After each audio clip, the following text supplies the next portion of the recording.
The moment I opened the door, I knew these men weren't real cops. They were standing too wide, like they were trying hard to look tough. Not natural at all. They wore matching black jackets with Community Safety Patrol written in big white letters on the back. And they had plastic badges swinging from their belts like cheap Halloween toys. Both wore sunglasses, even though the sun hadn't even reached the porch. One of them had zip ties looped on his belt, like he was ready to arrest someone. It would have been funny if it wasn't so serious. But before I go further, let me tell you who I am. Don't forget to like and subscribe so you won't miss any HOA stories. My name is Marcus Reid. I live in a small, quiet neighborhood called Willow Creek.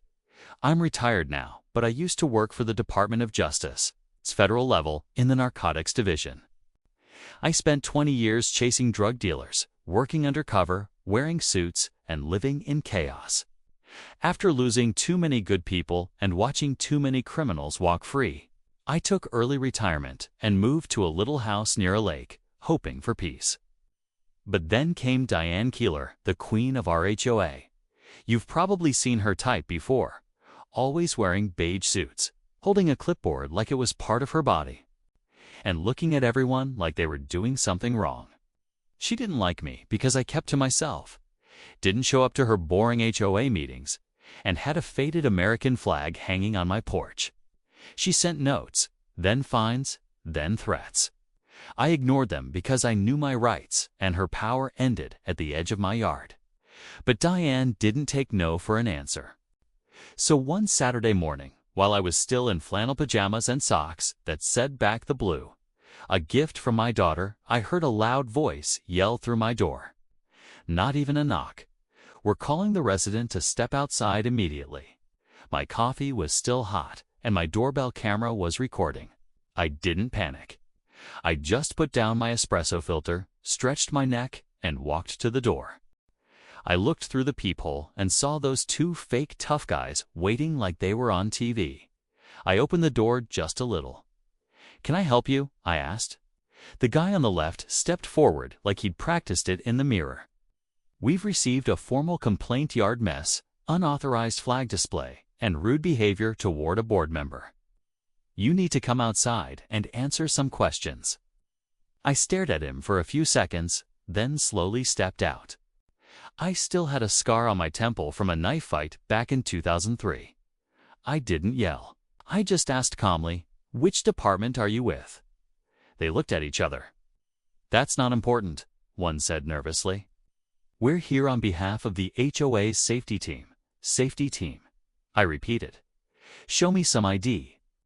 One of them held up a plastic badge with a clip-heart eagle and the words "Neighborhood Enforcement Volunteer." No name, no number, nothing official. I gave a small smile. You know, pretending to be a police officer is a felony, right? They didn't answer. The taller one touched the zip ties on his belt.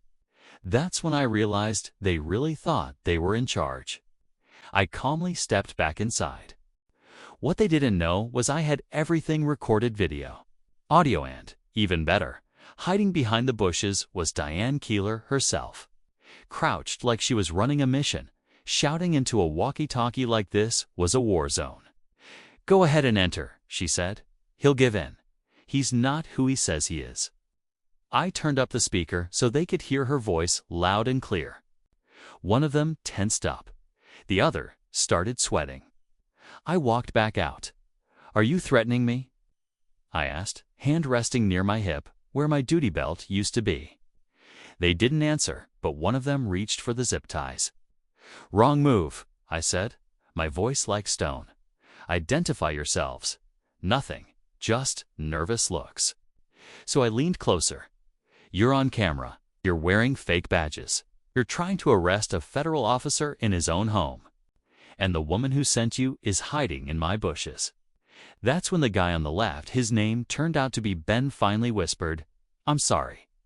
"Federa," I nodded. "Marcus Reid, DOJ Narcotics Division. Real badge, real jail cells. And you're about 30 seconds away from both." They went pale.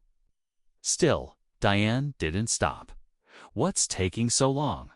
She shouted into the walkie, "Restrain him." So I did what I was trained to do. No drama. No shouting. I went back inside and put on my vest, my real badge, my radio, my Glock. Took me less than a minute. When I opened the door again, I wasn't just a quiet neighbor. I was the law. "You two are under arrest," I said. Impersonating officers. Trying to enter a home without cause, threatening a federal agent. Ben started to shake. "We were just doing what the HOA told us." I raised an eyebrow. "Then tell me who gave the order for two untrained men to show up with restraints and act like cops." He blinked. I don't know her name." Of course he didn't. I hit the switch on my cruiser parked out front. Sirens blared. Lights flashed across the lawn. In that moment, the silly neighborhood drama turned into a real federal incident. "Stay right there," I said. Both men froze. Then I called out, "Diane, you might as well come out. You're on camera. We have your voice. Everything." There was a long silence, then the sound of rustling bushes. Diane stood up slowly, clutching her clipboard like a shield. "I didn't know," she whispered. "No," I said. "You just didn't care." My team arrived fast, 3 unmarked cars, quiet, smooth. We cuffed Ben and the other guy, sat them on the hood of my car. Diane sat on the grass, looking lost. "What are we charging?" my sergeant asked. "Impersonation, unlawful entry." "Threats, mall cop playtime," I replied. "Book them separately. Full charges." Diane finally broke down. "It was just to scare him," she mumbled. I looked at her and said, "Next time you want to play cop, don't pick a real one." Monday, I filed the report. Every clip, every soundbite, all of it. The district attorney didn't even blink. All 3 were charged felony impersonation, unlawful entry, threatening a federal officer. Diane Keeler, once the proud boss of the HOA, became inmate number 44,902. The HOA was placed under strict review. No more fake patrols. No more private rules.